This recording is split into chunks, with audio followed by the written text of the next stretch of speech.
नमस्ते। चलिए आज एक ऐसी कहानी में चलते हैं जो टेक्नोलॉजी और कहते हैं ना पराई शक्तियों के बीच की लकीर को बिल्कुल मिटा देती है। ये किस्सा है एक ऐसी सुपर बाइक का जिसके अंदर सिर्फ इंजन नहीं बल्कि एक भटकती हुई आत्मा का घर था। तो इस पूरी कहानी के दिल में जो एक सवाल है वो ये है कि क्या सच में एक हाईटेक स्टील और वायर से बनी मशीन में एक इंसानी रूह समा सकती है। ये सवाल सोचने पर मजबूर कर देता है ना। किस्सा शुरू होता है शहर के सबसे फैंसी सबसे नए शोरूम से। नाम था एक्सट्रीम व्हील्स। सोचिए, कांच की ऊंची ऊंची दीवारें, चमकती हुई नियॉन लाइट्स, पर इस सारी चमक दमक के नीचे एक बहुत गहरा राज दबा हुआ था। और इस शोरूम की जो शान थी, जो इसका क्राउन जूल था, वो थी एक लाल रंग की एकदम लावा रेड सुपर बाइक। ये कोई ऐसी वैसी बाइक नहीं थी। इसमें सेल्फ पार्किंग और वॉइस कमांड जैसे कमाल के फ्यूचरिस्टिक फीचर्स थे। कहने को तो ये टेक्नोलॉजी का एक बेहतरीन नमूना थी, पर शायद कुछ और भी थी। सब कुछ एकदम परफेक्ट था उस शोरूम में, लेकिन बस एक चीज, एक अजीब सी बात थी जिसे स्टाफ ने नोटिस किया। हर रोज जैसे ही रात के ठीक 3 बजते थे, उस सुपर बाइक का डिजिटल कंसोल अपने आप ऑन हो जाता था।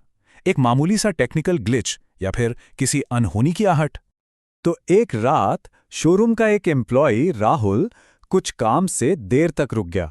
शोरूम बंद हो चुका था, हर तरफ एकदम पिन ड्रॉप साइलेंस था। और फिर घड़ी की सुई जैसे ही 3 पर आई, वही अजीब सिलसिला फिर शुरू हो गया।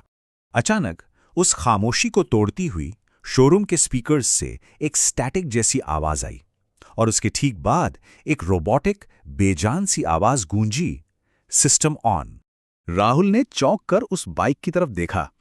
उसका डिजिटल कंसोल ऑन था, लाल रंग की लाइट्स ब्लिंक कर रही थीं। उसने सोचा चलो कोई टेक्निकल फॉल्ट होगा, पर जैसे ही वो पास गया उसकी रूह कांप गई, क्योंकि स्क्रीन पर स्पीडोमीटर नहीं बल्कि एक उल्टी गिनती चल रही थी। ठीक 3 मिनट से शुरू हुई एक काउंटडाउन। ये कोई मामूली टेक्निकल ग्लिच नहीं था, बिल्कुल नहीं। ये तो बस शुरुआत थी। राहुल उस पल अनजान था कि वो उस हाईटेक शोरूम में बुरी तरह फंस चुका है, और अब उस बाइक का असली रूप सामने आने वाला था। और फिर दहशत एक के बाद एक सामने आने लगी। पहले शोरूम के ऑटोमेटिक सेंसर वाले दरवाजे खच की आवाज के साथ लॉक हो गए। फिर सारी नीली नियॉन लाइट्स अचानक खून जैसी लाल हो गईं। बाइक का सेल्फ ड्राइविंग मोड अपने आप एक्टिवेट हो गया। और सबसे डरावना पल, जब बाइक के पिछले टायर से निकला धुआं हवा में उठकर एक इंसानी शक्ल लेने लगा। कहते हैं ना, हर भूत के पीछे एक कहानी होती है, एक वजह होती है। उस बाइक का ये बर्ताव भी बेवजह नहीं था। अचानक शोरूम की जो बड़ी बड़ी डिजिटल स्क्रीन्स थी, वो जिंदा हो उठीं, जैसे बरसों से छुपा कोई राज दिखाना चाहती हूं। उन स्क्रीन्स पर एक पुरानी धुंधली सी न्यूज क्लिप चलने लगी।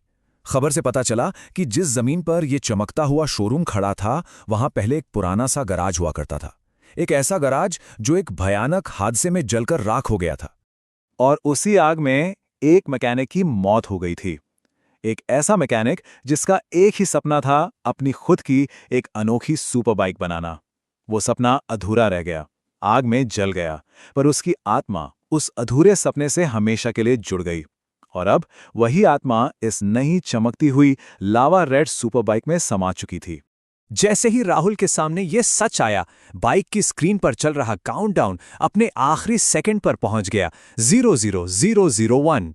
और अगले ही पल बाइक के इंजन ने दहाड़ मारी और वो फुल स्पीड से सीधा राहुल की तरफ लपकी। तो उस रात हुआ क्या? उस डरावने हमले का अंजाम क्या निकला? राहुल कैसे बचा? और उस भूतिया बाइक का क्या हुआ? कहानी का ये आखिरी हिस्सा इन सभी सवालों के जवाब देता है, पर साथ ही एक नया और भी गहरा राज छोड़ जाता है। मौत को अपने इतने करीब देखकर राहुल ने घबराने के बजाय हिम्मत दिखाई। उसने पास पड़ा एक भारी फायर एक्सटिंग्विशर उठाया और अपनी पूरी ताकत से उस तेजी से आती हुई बाइक पर दे मारा।